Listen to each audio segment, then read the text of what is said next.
Greetings, this is Father Steve Slott, pastor currently at Queen of Angels here in Newport Beach, and welcome to all parishioners and any other listeners.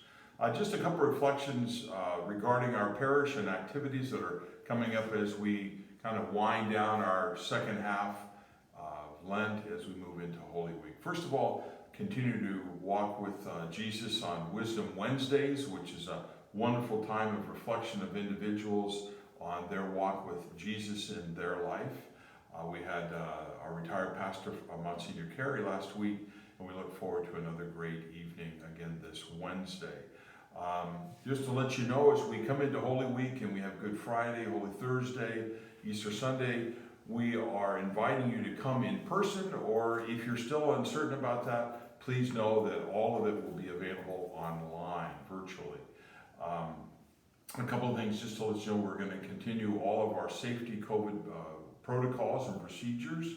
We have overflow at all of our liturgies, so we believe we will all be kept safe even as the vaccine begins to roll out. It's still an uncertain time, and we want to make sure everybody feels and stays safe. A couple of other things, if you haven't looked into it, Matt Kelly's Best Lent Ever is continuing through this whole season of Lent. It's never too late to get started on that journal and that reflection as we walk with Christ in these holy of times. We also continue our Fish Fridays. You can go online on our parish website and take a look at signing up and picking up on Fridays afternoons around 5 o'clock, a great fish dinner.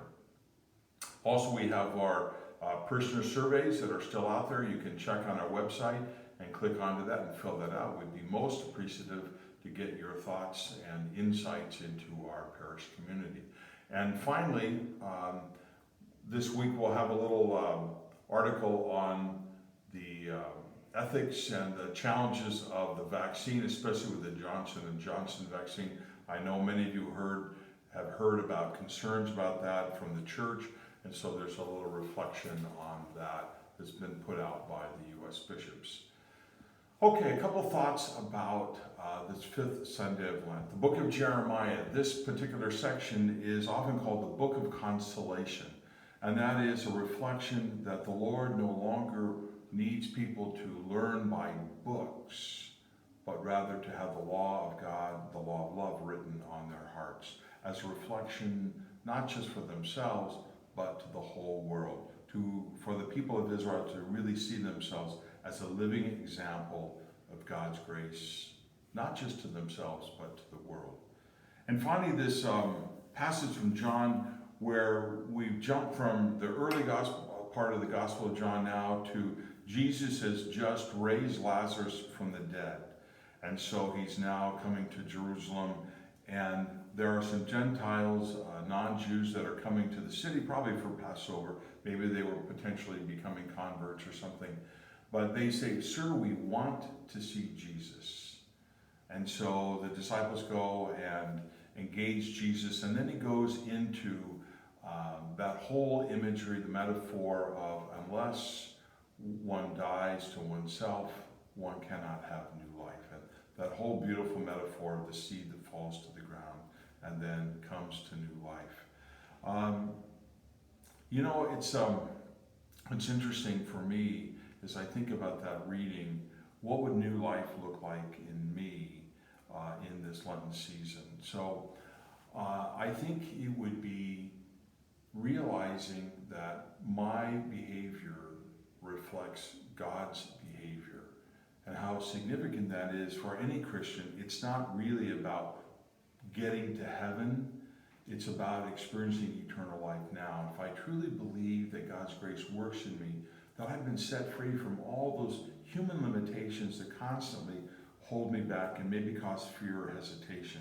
But to live in the freedom of God's love, God's grace is an incredible thing. I had a dinner the other week with a 91-year-old servant of God, and she is just a delight.